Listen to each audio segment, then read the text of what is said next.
10 tribes of Israel have gone. And I was able to find in Masechet Sanhedrin, page 94, that the Gemara asked where the 10 tribes have gone, and clearly Mar Zuba state to Africa. Yeah. I want you to know that it was not sufficient for me to We are Jewish people. We are Igbo people. All right, shalom, shalom, everybody. Shalom, shalom. Shalom, salamah. Peace and blessings. Udu chalama to the Igbo brothers and sisters out there. Welcome back. Thank you for tuning in today.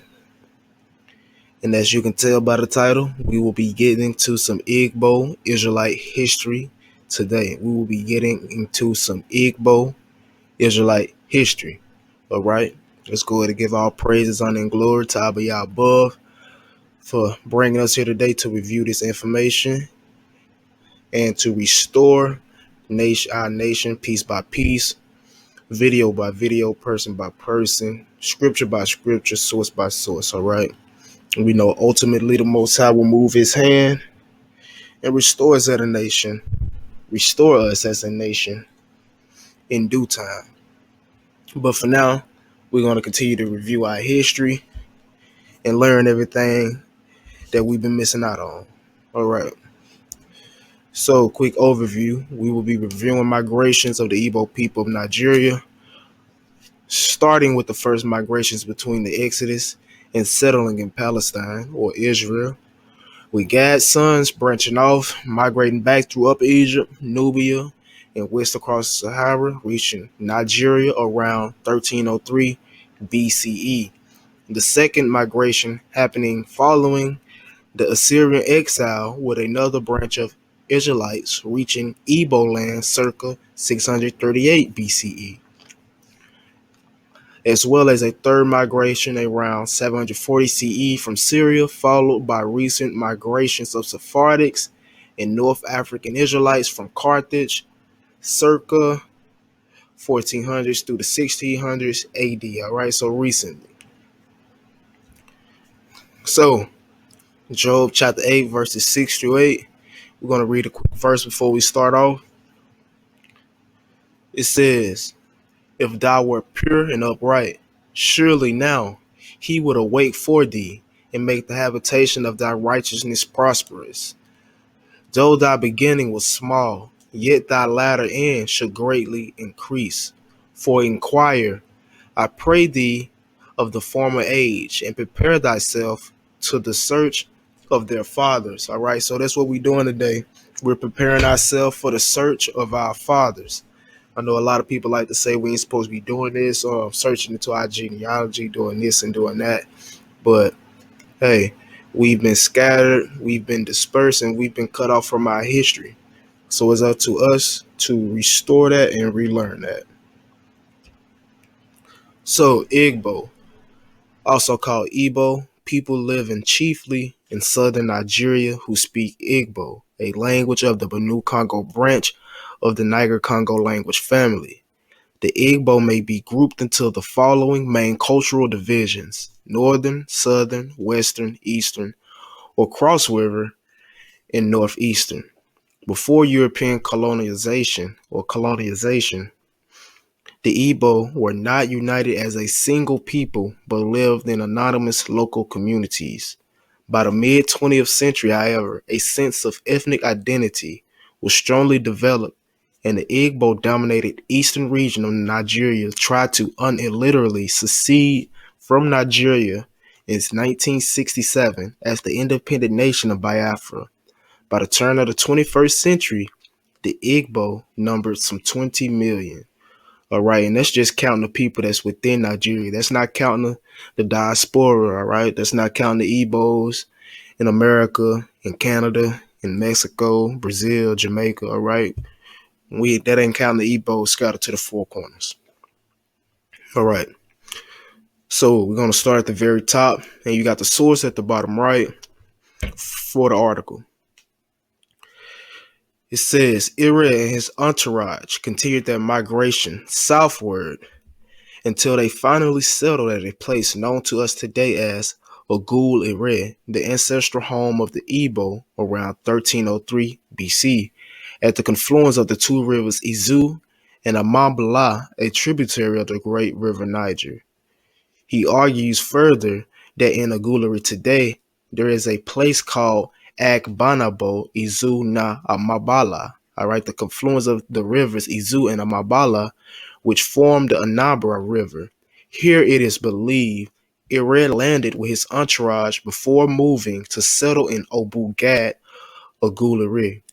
The Obugad, that is Gad's memorial place, all right, so Gad's memorial place is apparently visible, and this remains an epicenter for global tourism site in Erie town of Anambra State to date. All right, so we see that it's stated that the ancestor of the Igbo was named Erie, and he settled around 1303 BC in Nigeria. So let's build on that. And this is a depiction of Erie and the entourage on some of his kids and the people that was with him, all right, during this migration. Some of his direct descendants. All right, and here's a picture of King Erie himself. All right, Erie of Erie. All right, so to find out who Erie is, we're going to take it to the Bible. And we're going to take it all the way to Genesis 46 and chapters 46, verses 16.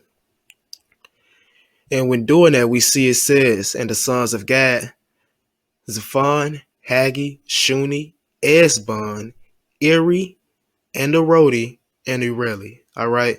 So we see that Erie is one of the sons of Gad. So keep in mind that we mentioned off these two names, Arodi and Ureli, all right, because they're going to come up later on throughout this video. But our main point of going to Genesis 46 was to bring out the fact that the son of Gad is the father or the forefather of the Igbos, all right? And his name was Erie. Furthermore, we see in Numbers 26, verses 16 through 18, during the time of the census, that Erie and the Erites was counted off, Arod and the Arodites was listed off, and Areli and the family of the Israelites was listed off as well. And these were the families of the children of Gad, according to those that were numbered of them, 40,500. All right, my main point of bringing this out is showing that these families were listed off during the time of the census within the wilderness. It's because some of our Igbo brothers and sisters will tell you that they migrated prior to the 10 plagues popping off and prior to the Exodus from Egypt. And according to the Bible, that couldn't have happened. I'm not saying it didn't happen. I'm just saying it happened after the census was taken, all right? And they was migrating back to Israel, or they was migrating to Israel, is when these sons migrated off from the rest of the Gadites. And we're going to review that in a couple of slides. Furthermore, proof that the Igbos migrated from Egypt, all right, or after the Exodus, we see Egyptian slaves with the same bonnet/head caps as the Igbos during the ancient times. All right, same cap with the feather, same cap with the feather. These are obviously slaves with the shackles chained to them. We see they tied up from the neck, got the hands tied up as well. And another thing to peep knowledge too is the ancient Igbo pyramids, the ensued pyramids, all right? This is coming from an article titled The Amazing Igbo Pyramids of West Africa and Evidence of Ancient Igbo Connection with Ancient Nubia, all right? And this is just putting a link between their migrations and them picking up influences on the way to Nigeria from these different places they migrated from, like Egypt and Nubia, all right? And it says, in 1935, G.I. Jones and anthropologists took pictures of some ancient Igbo pyramids at the town of Nsud Udi in Ngu State, Nigeria. These amazing works of our forefathers' pyramids are 10 in number. All right, so there's 10 of these pyramids. The ensued pyramids were built by the Erie era Igbo, who had a large Judeo-Nubian content. Recall that in the book, History of the Igbo World, research shows that many years ago, this group joined the pre-existing Igbos. The ensued pyramids were built by the Erie era Igbos, who had a large Judeo content.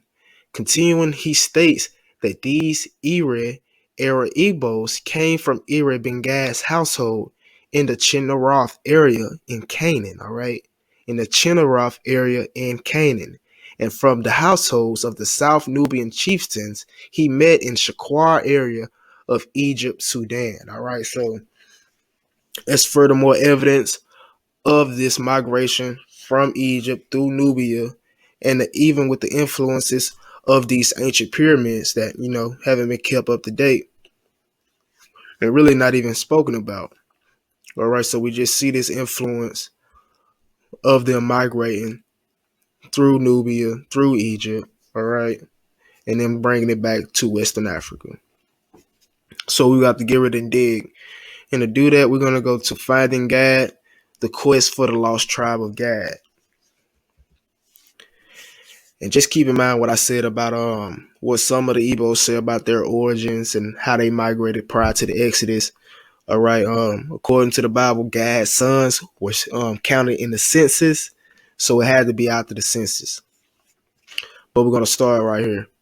It says, the legend of the oral traditions goes that while in Egypt, living among other nations who also resided there to escape the famine, Gad's son Erie, his younger brothers Areli and Arodi, along with Erie's wife Ishmael, and other relatives such as Ijah, believed possibly to be an offspring of Zebulun, Edo, Igala, and Edoma, possibly and likely descendants of Esau, Edom, saw the coming persecution of the future Egyptian bondage and left with an Arab man named Adudawa, a Babylonian and said father of the Yoruba tribe of Nigeria, and his relatives, and journeyed further down into Africa, crossing the Nile River into Sudan, Old Ethiopia, to Chad, and eventually Lokogia, which is now the present day Nigeria, all right, by way of River Benue, and then through the River Niger, where they eventually landed in Agulari,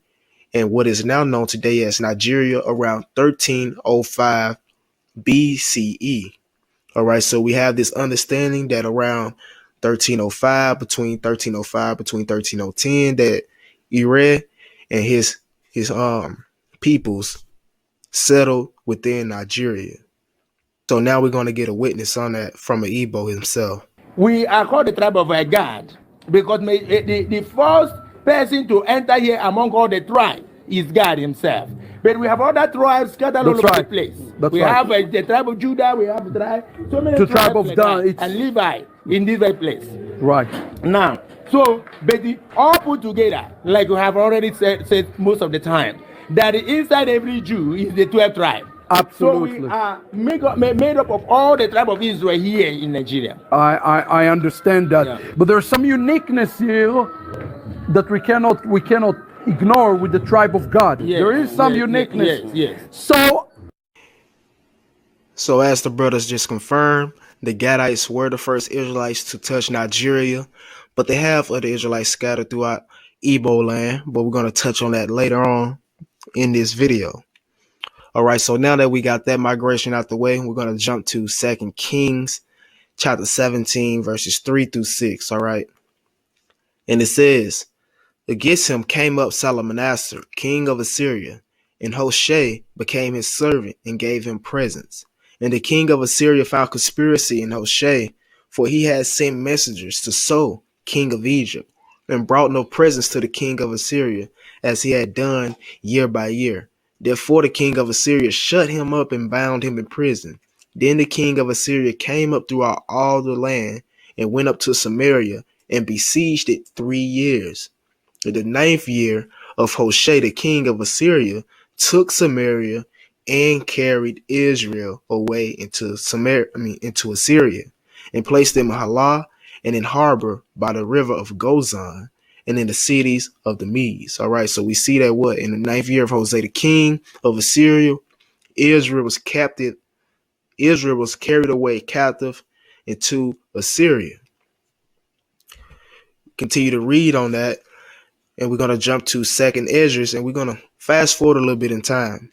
And when we jump in 2nd Esdras, we're going to go to chapter 13, verses 40 through 45.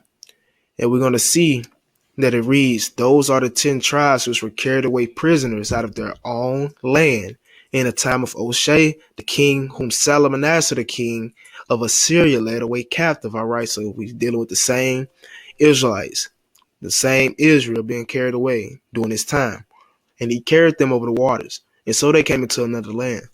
But they took counsel amongst themselves that they might leave the multitude of the heathen and go forth into a further land where never mankind dwelt, that they might there keep their statutes which they never kept in their own land. All right, and they entered into the Euphrates by the narrow places of the river. For the Most High then showed signs for them, and held still the flood till they were passed over. For throughout that country there was a great way to go, namely of a year and a half, and that same region is called Arsareth. All right, so there's been a lot of debates on where some of the 10 tribes went, you feel me, and where they are today. But what we're going to show you is that some of these 10 tribes, or some of these tribes, ended up wandering off into Igboland. All right. And to review that, we're going to go to Igbo history, Hebrew exiles of Erie Kingdom. And it says, an estimated number of 400,000 Hebrews left Israel after King Salmanassar V of Assyria defeated Israel and drove the inhabitants after rendering the entire land desolate, and arrived in the apparent safe territory of Nigeria in about 638 BCE. All right. Let me read that again, because it says that 400,000 Hebrews left Israel after King Salmanassar of Assyria defeated Israel. All right. Drove them away and rendered the entire land desolate. All right, they arrived in the apparent safe territory. All right, so they arrived in safe territory of Nigeria in about 638 BCE. They camped first at Chad Basin in northeastern Nigeria from Israel via Egypt, Libya, and Sudan. They left Chad Basin and camped around Zaria. Area, including the Note cultural areas. Some left Zaria/Note culture areas of Banu Plateau and camped in Igala, all right, which can be found in 1 Chronicles chapter 3, verse 22, and Edomah, which is in Isaiah 63 and verse 1. Furthermore, it was obvious at this stage that the Hebrew Israelites were heading towards the eastern region in the area where their compatriots Erie and his descendants had settled for over 2,000 years. All right. It was obvious at this stage that the Hebrew Israelites were heading towards the eastern region in the area where their compatriots Erie and his descendants had settled for 2,000 years. All right. So this is where you see Israelites migrating back into Nigeria after the Assyrian exile, right? Because they already knew of their brethren that was already within Western Africa.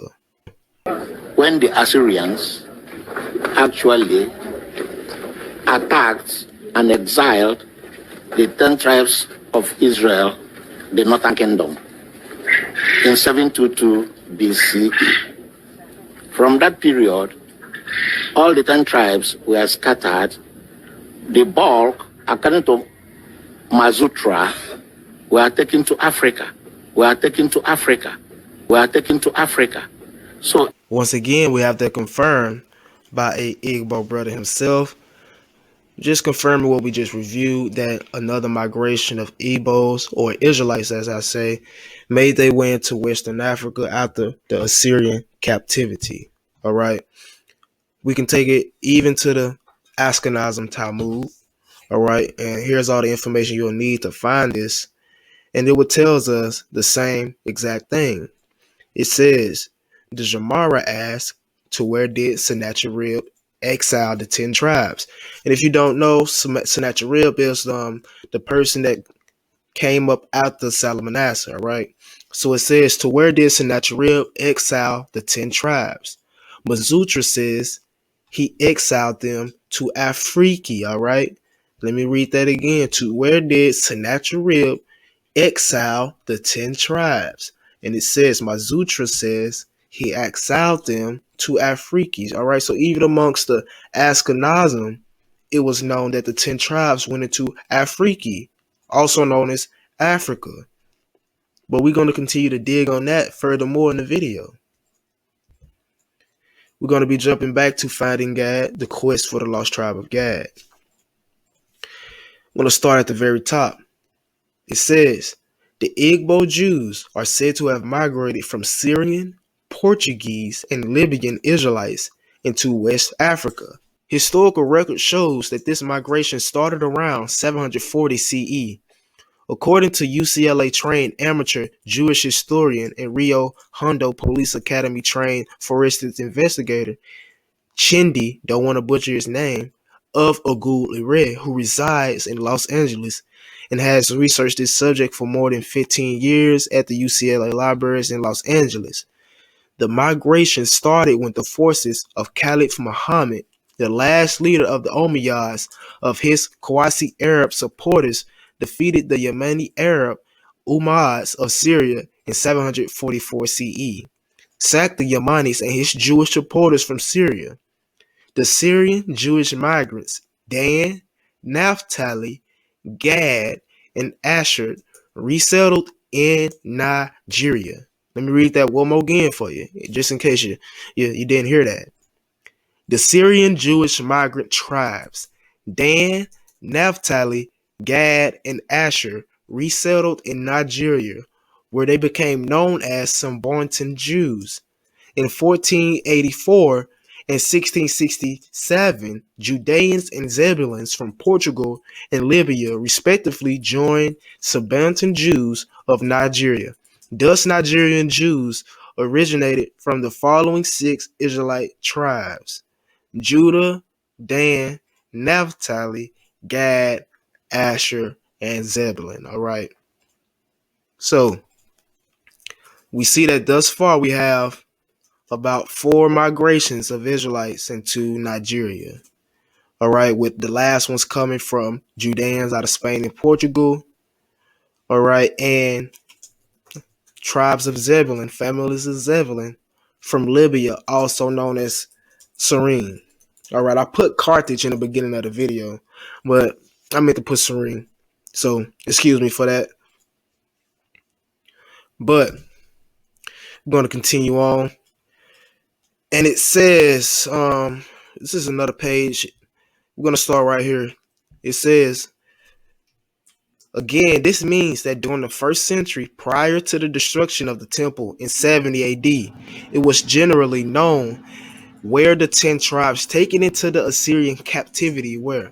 All right, so they're saying it was known where the 10 tribes were that were taken into the Assyrian captivity. So this whole time they haven't been lost. They just been lost to the public. So it is reasonable to believe that Gadites in Jerusalem and surrounding areas knew where their Gadite brothers were in Africa and stayed in contact with them and decided to join their brothers after the temple was destroyed. All right, let me read that again. And this means that during the 1st century, prior to the destruction of the temple in 70 AD, it was generally known that the 10 tribes were taken. It was generally known where the 10 tribes were taken into the Syrian captivity were. So it is reasonable to believe that the Gadites in Jerusalem and surrounding areas knew where their Gadite brothers were in Africa, right? They knew where their Gadite brothers were in Africa and stayed in contact with them and decided to join their brothers after the temple was destroyed. It is stated on pages 74 through 75 of Professor O. Azel's book, Igbo Exodus, that this second wave of Gadites and possibly other Hebrews and Jews first passed through Egypt, Libya, Sudan, and eventually capped at Chad Basin in northeastern Nigeria. From there, some settled around Zaria, Banu Ingala, Idoma, Uburu, in the Delta regions. Some went as far as to Cameroon to settle. But what is consistent in every account is that many made it to Agulere, where the first wave settled and fanned out from there. All right. We're gonna jump back to Igbo history, Hebrew exiles of Erie Kingdom. We're gonna jump back to Igbo history, Hebrew exiles of Erie Kingdom. Going to start at the very top. It says, Idigo made a unique contribution to the history of the origin of the migration of the Igbo based on time-honored oral tradition, all right? One school of thought traced the origin of the Igbo from the Jews who migrated from Egypt centuries ago, all right? The word Igbo is assumed to be a corruption of the name Hebrew. When the Hebrews left Egypt after over 400 years of servitude, they crossed the Red Sea and wandered about in the Arabian desert for 40-some years. Some of them who did not reach the promised land found their way to Africa, south of the River Nile, and then to Nigeria. All right, so this is what I was really bringing out in the beginning of the video about when the first migration happened. They was wandering in the Arabian desert. They was wandering in Sinai. And before they reached the promised land, a branch of Gad's sons migrated off because of famine, because of whatever was going on throughout that situation during that time. More than likely famine. Idigo goes further to say that according to a popular oral tradition, Agulere, a warrior and hunter called Erie, migrated near the bank of River Anambra called Ombala by the indigenes, a corruptly named Anambra by the European settlers. He built his camp at Erie Aka near Odanduli stream, a place which lies between Evite and Ibuzunu Agulere. All right. Furthermore, we're going to start at the very top. Amidst all of the beliefs, claims, and counterclaims among the Igbo, something wonderful happened to change the entire perception of Igbo history, something which could be considered as the handiwork of God and coming at the time of the Igbo people were fed up with speculations and uncertainty surrounding their origin. In fact, the event gave added credence to the oral traditions mentioned by the Agulere writer on the origin of the Igbo, all right? In September 1996, 5 Israeli Jews who were on a research mission came to Ngulleri in search of Erie, who they claimed belonged to the lost tribe of Israel. All right. So you had Ashkenazim, coming to Ngulleri in search for Erie, who they claimed to belong to the lost tribes of Israel. To substantiate their claim, they quoted Genesis 46, chapter 16, and Numbers 26, chapter 16, what we just quoted, all right? So these Ashkenazim went down there looking for them, brought out the scriptures and everything of the Bible where it stated that Erie was one of the sons of Gad, who was one of the sons of Jacob. It would be recalled that the sons of Jacob made up 12 tribes of Israel. They gave account of their visit to Igbo Ukwu, who were strongly identified as descendants of Israel. In a reception held in Ngulleri, the Israeli Jews told Ngulleri people that they were on a mission to trace their relationship with Erie, whom they were told is the founder of the Igbo race. All right, I told you these Ashkenazims know what's going on. This is why they always in our places. This is why they always in our communities. This is why they always where we at. They told the delighted Ngulleri people that some archaeologists who guided their tour of the country wanted them to end their search on Igbo Ukwu, where the museum gave them some information about Erie. but they insisted that they must be shown the settlement of Erie. After much pressure, they were brought to Erie to see things for themselves. At the grand reception, Erie assigned some people who took the visitors to Erie, where Erie and his followers settled and lived until their death. All right. Erie people explained that Erie was the settlement camp near Adan Dooley stream between Evi and Igbo villages in Erie. They saw that Erie still retained the vestiges of the early settlement of Erie. All right. So even in 1996, all right, the settlement of Erie was still up to date. It was still retained. All right. They saw the overgrown Ogilisi tree marling the burial sites of Erie and Neri. All right. So they saw the burial sites of Erie and his son Neri. Here's a depiction of the burial site. These researchers were also taken round the three villages of Erie, namely Evik, Ibozuni, and Ukwuni Digby, where they took video shots of ancient shrines and sacred temples of Erie Kingdom, all right, including Obu Ga, the home of Gad, named after Gad, the father of Erie, all right.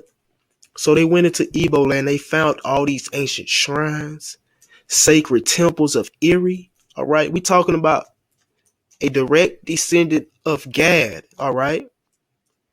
They requested the chief Juju priests, some elders, women, and children present on the occasion to perform some traditional ceremonies which were acknowledged to be identical with those of the Hebrew people. The ceremonies included religious child circumcision, the customs of confining their women for a specific period after childbirth, and naming of the children after specific events and experiences. They filmed these events for study at home, all right? They filmed these events for study at home because the Ashkenazim, they don't know these true traditions. They don't know how to do these real things. That's why they go to these villages and study our people. So we see the oral history lining up. We see these migrations lining up. We see the archaeological findings lining up already. Ancient temples, ancient shrines, all right, ancient burial grounds of the son of Gad in Nigeria. Recordings of these people's customs. What more do we need? True Northern Kingdom Israelites, not no Mexicans, not no Native Americans, all right? Hebrews were forced to go and settle for the fulfillment of his promises of restoration in the last days after his great anger on the Hebrews has turned away. All right, Alazi mentioned the specific stages of movement under reviews as follows. The Nigerian Hebrews camped first at Chad Basin in northeastern Nigeria from Israel via Egypt and Sudan.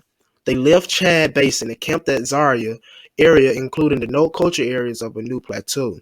Some left Zaria/no culture areas of a new plateau, and West camped at Igala and Idoma. All right, the vast majority left Zaria cultural areas for southeastern Nigeria and settled en masse in Caleb Abar, also known as Calabar, which is found in 1 Chronicles chapter 2, verses 46, where they first found salt water. The second place salt was found was named Uburu, an almost perfect emanation of Hebrew. Again, from Uburu, another small section of the Igbo, mainly from the tribe of Judah. All right, let me read that again. Again, from Uburu, another small section of the Igbo, mainly from the tribe of Judah, left and settled in Edom after the Hebrew named Etam of the tribe of Judah, and Etana after Etam, also the tribe of Judah. See 1 Chronicles chapter 4, verses 3 and verses 7. In Amakoth, Levi, all right, you can find that in 2 Chronicles chapters 2, verses 46. The Anag and the Ibibo came from this stock, all right? So they're saying that the Anag and the Ibibio came from the stock of Judah and Levi of the Igbo. The other small group left Uburu and settled at Bani or Bani after Bani. See Esdras chapter 10 verses 29. Now Upubu areas of River State and Amak after Amak. See Nehemiah chapter 12 verse 17. At Bani under the leadership of Amariki after Mikri. See 1 Chronicles chapter 9 verse 8. And Oda after Judah, spelled and pronounced as Yehuda in Hebrew, all right? So we see all these migrations and places that the Israelites settled. Specifically over here, we see that the tribes of Judah and Levi settled in Igbo towns known as Etam as well as Imokov, all right? And you can see those places today. And we're going to do a separate video composed of the Anag, the Efik, and the Ibibios, all right? Because they do descend from the Igbos. All right, and some of these names we just listing off. These is towns associated with the tribe of Levi. Amorka, all right, Amak of the tribe of Levi. You can see this. It's a town of Levi in Igboland. There's other things right here. Aya and Iya of the tribe of Levi, towns of Levi in Igboland. All right, Etam of the tribes of Judah in Igboland. All right, so what we've reviewed so far, we know that the Igbos are comprised of Judah, Levi, Gad, Dan, Naphtali, all right? Furthermore, we're going to jump back to finding Gad, the quest for the lost tribe of Gad. Just going to continue to build on what we've reviewed thus far. So it says, also, it is interesting to note that the shoulder stone representing Gad and the other tribes in the priestly garment was a onyx stone, which is black, which can be seen in Exodus 39, chapter 6 through 14.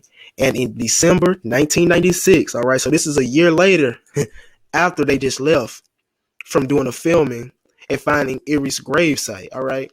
So a year later, they came back and an onyx stone was found at the palace of Obu Gad, all right, the traditional site where Gad's son Erie settled, bore the Paleo-Hebrew inscription Gad upon it, all right. So literally, the stone that Gad gave to Erie was found in Obu Gad, Nigeria.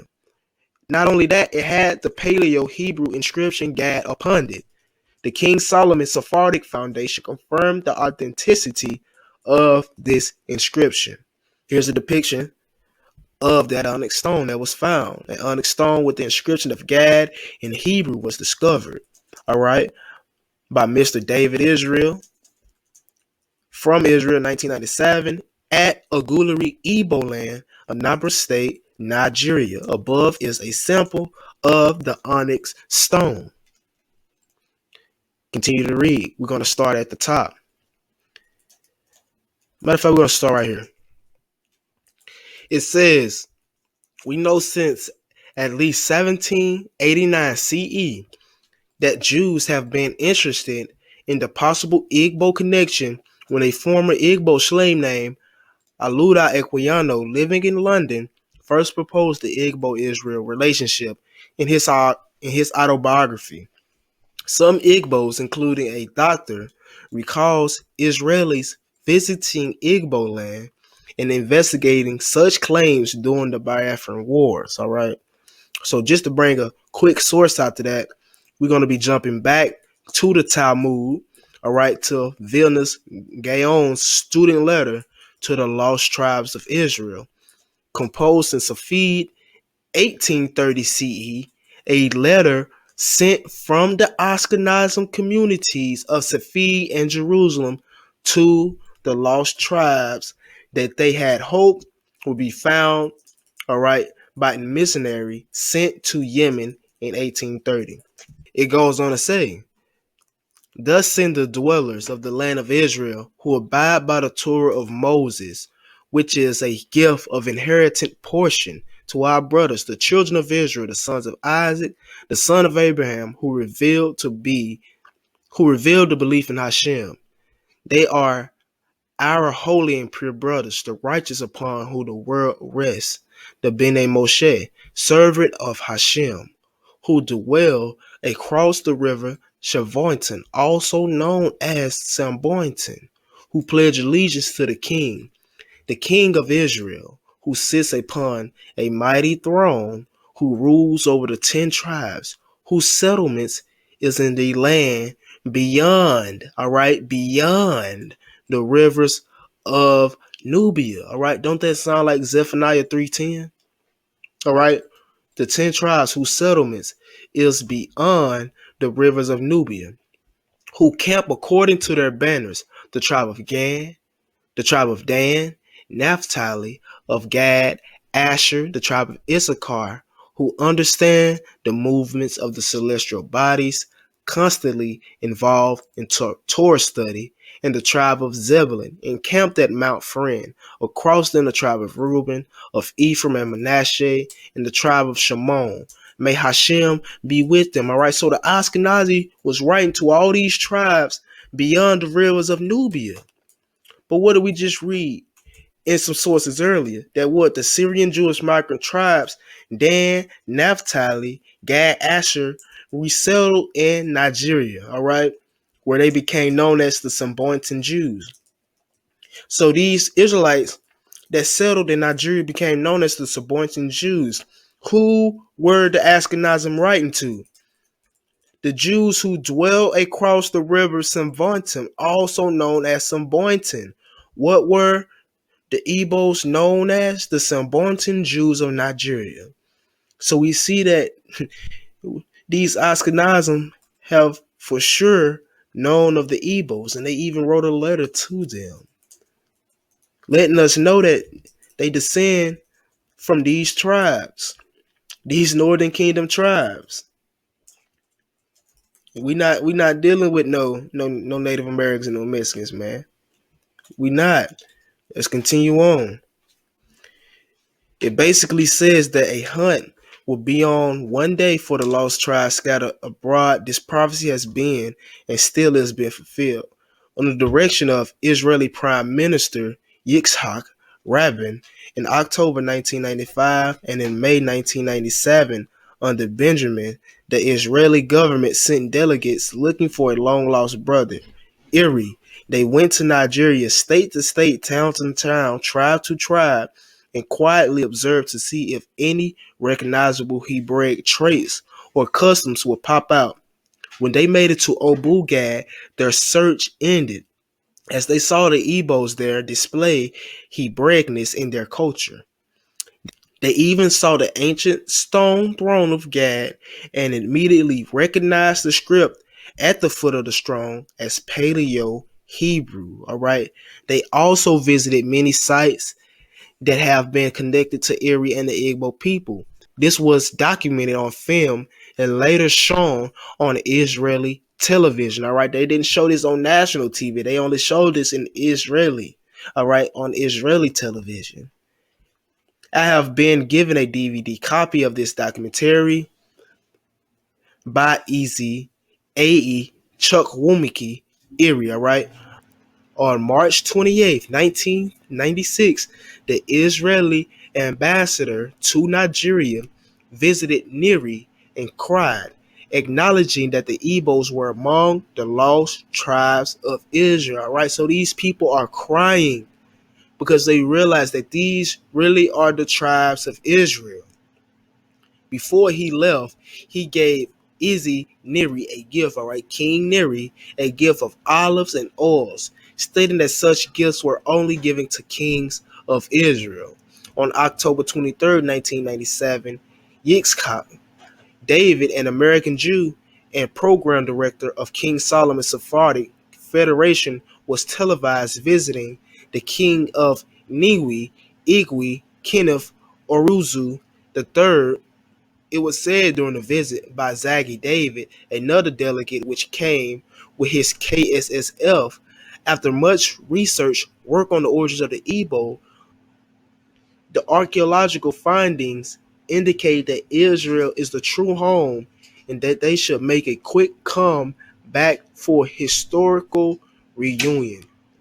Today in Israel, there is an Igbo synagogue in Tel Aviv.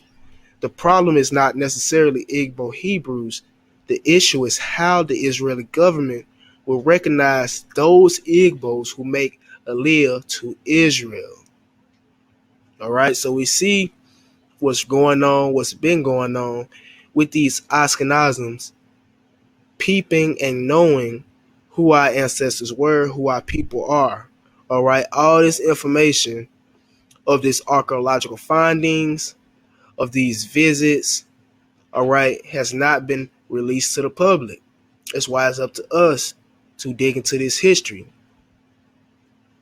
Furthermore, in 1917, the British discovered about 500 feet below the soil on the palace grounds a solid bronze Star of David, indicating the Igbo people may have migrated from the ancient city of David.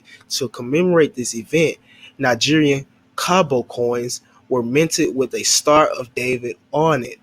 Between 1938 and 1959, archaeologists led by Thurston Shaw at Igbo Ukwu excavation near Erie town unearthed what is believed to be a mask portraying an Igbo face. Also unearthed were bronze items, pots, bowls, etc., including a pot believed to be used in the coronation of the Igbo kings. Also found were intricate bronze beads that reflected wealth and artistic skills, as well as attested to international trade by ancient Igbos. Some archaeological dating tests suggest Igbos have occupied Nigeria as early as 300 BCE. Radiocarbon dating of objects suggests Igbo occupied Nigeria before 1800 CE. All right. Furthermore, according to Igbo scholars and authorities, Erie is said to have had 6 children: Agulu, Ata, Aba, Oba, Igbo, Maniri, and his only daughter, Adam Gobo. Erie blessed and then settled each of his children in different places. He left his firstborn at Obugad, compound/camp of Gad, where Erie ended up settling and building a throne and altar in honor of his father, daughter Gad, to Yahuwah, the God of his father. Furthermore, here's a depiction of the stone throne built by Erie. All right, and you see here the ancient Erie king of Igboland. All right, and under this cloth right here is the inscription of Hebrew. Furthermore, going to go back to that though. It says in Agulere Anambra State, Eastern Nigeria, is where the king resides, and it is officially called Obu Gad, meaning the palace/compound of Gad. It has been frequented by the rabbis and Jewish scholars and archaeologists alike. All right, so we have to have this understanding that these people have been visiting, Igbo land for a very long time. All right. This Igbo Israelite stuff is, what I'm saying, it's not a game. It's real deal. We just reviewed these migrations. All right. We were reviewing these archaeological findings and everything. All right. So we're going to continue to dig. Like I said, where at the footstool of it is Paleo Hebrew inscription made from a special seashell used as ancient currency, which reads give or give. Erie built it in honor and as a gift to his father Gad and to Yahuwah, the God of Gad. I have been there myself and I can personally verify this to be true. All right, so even this Ashkenazi writer said that he's been there himself and he can verify it as true. Here's the seashell inscripted Hebrew, reading as give or give. Here's a closer depiction.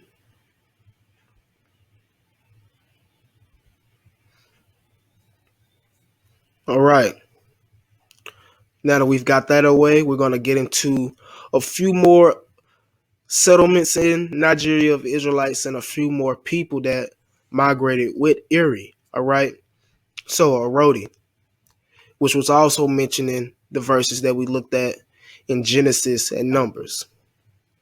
When Erie trekked from Egypt to Nigeria, he took his younger brothers Arodi and Areli, Genesis 46:16, along with him.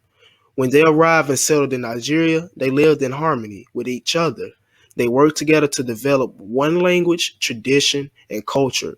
Eventually, Arodi and Ireli left their older brother Erie to branch out on their own. Arodi is the father of the Orochukwu kingdom and developed industrious pursuits in the land, such as craft manufacturing.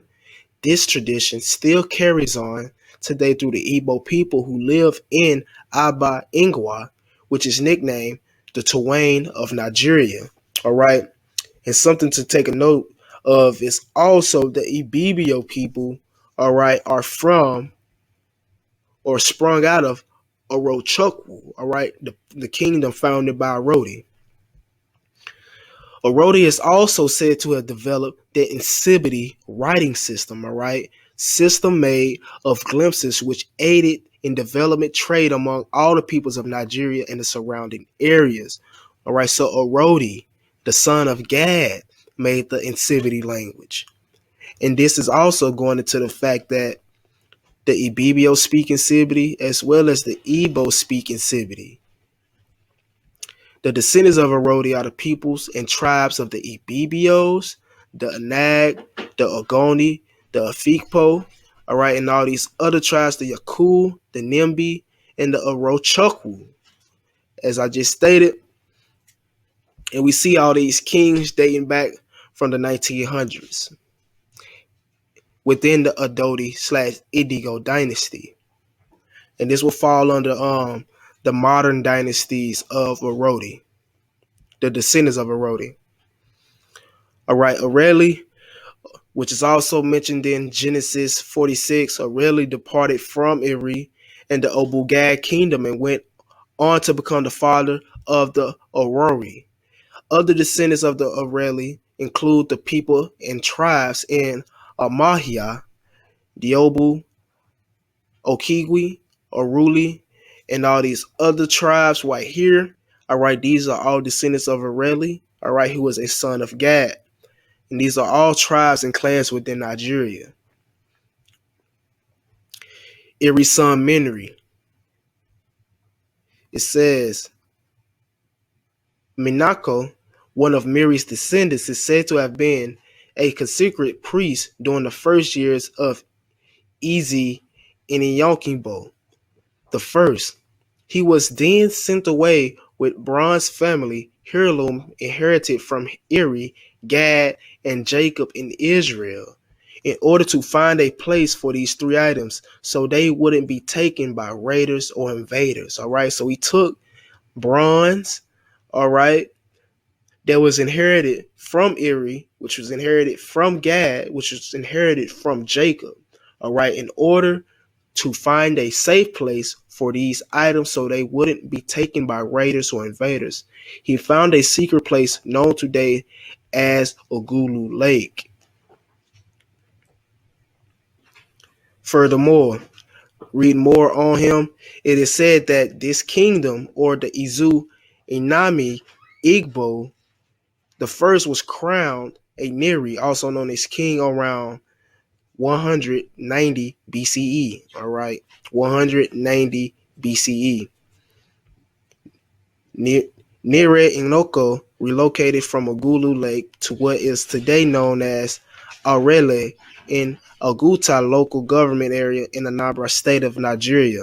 This is where he gave his first son, Ogulu, a bronze Mogan David, Star of David, which was unearthed in Ogulu 500 feet underground in 1917. All right, so this is the location where they found that Star of David within Igboland. All right, dealing with the sons of Ogulu in the Ogulu territory of Igboland. All right, so now we're going to take it over to the Biafran War and post-colonial humanitarianism. All right, and we're just going to get some secondary sources going in about the Igbos. All right, so it says, against this background, an analogy that already had a long history in Igbo trial ethnography became increasingly important. The idea that the Igbos descended from one of the lost tribes of Israel. By the mid-19th century, The conviction that the ancient Jews had migrated to sub-Saharan Africa was widely held among missionaries, ethnographers, and educated West Africans trying to unravel the origins of African peoples steeping in myth and legend. The Jewish connection held a special allure for many Africans. With it, a divine genealogy could be constructed, which also created some distance from Christian missionaries associated with colonial power. According to many Igbos, also began to consider themselves the Jews of Africa. In the aftermath of the massacres, this connection gained a new quality. Like the Jews, the Igbos had seen themselves as people spread in the diaspora where they became the victims of racial and religious hatred. All right. So, like I said, we just bringing out some secondary information to solidify the history of these Igbos, even up to date. All right, so we're going to jump over to West African countries and peoples, British and Native. It says at the very top, ancient mythology has proved that through extensive migratory movements took place several thousand years ago from Asia Minor to Africa. From a little study of the ethnology of the language of Western Africa and the Hebrew tongue, one is involuntarily brought to trace out a similarity in one of them to that of the tribes which from disobedience to the will of God were dispersed, and the greatest number of them possibly went to Africa. All right, the greatest number of them possibly went to Africa. I mean the lost tribes of Israel. If the rites and ceremonies of the religion of the tribes bordering the banks of the river Niger be closely examined compared to the religion of the Hebrews at the earliest period, Igbo, Ebo, Hebrew, Eber tribe, if the Igbo, Hebrew, Eber language with all its corruptions be compared with that of the Hebrews, and if the peculiar disposition of the Hebrew tribes as detailed in scripture and that of the Igbos be properly investigated, there will be a priori reasons for a serious inquiry whether the Igbo tribe, which is a branch of the Gullah tribe in the interior, is the offspring of the lost tribes of Israel, driven down from Central Africa and forced to cross the eastern or Benue branch of the river Niger by Mohammedan fanaticisms. All right. So after reviewing this, we should have the understanding that the Igbos are indeed Israelites from multiple tribes. All right, they make up about 5-6 different tribes. They have these clans all in Nigeria, all in Igboland as well. All right, they have Judah. All right, they have Northern Kingdom tribes. So all these people were dispersed within the transatlantic slave trade as well. That's what we have to understand. All right, everybody in the United States is not Judah. But everybody in the United States is not Gad either, or the northern tribes either, all right? We literally all mix up between these tribes, from the Igbo, from the Akan, from the Bantus of South Africa, all right? But like I said, we just reviewing our history. And by now, at the end of this video, we should have an understanding of the Igbo history, of some of their migrations, and some of, the archaeological findings to pretty much shut up the claims that these people are not Israelites, all right? So with that being said, Toda for watching. Shalom, everybody have a good day, and stay in tune for part 2. All right, shalom.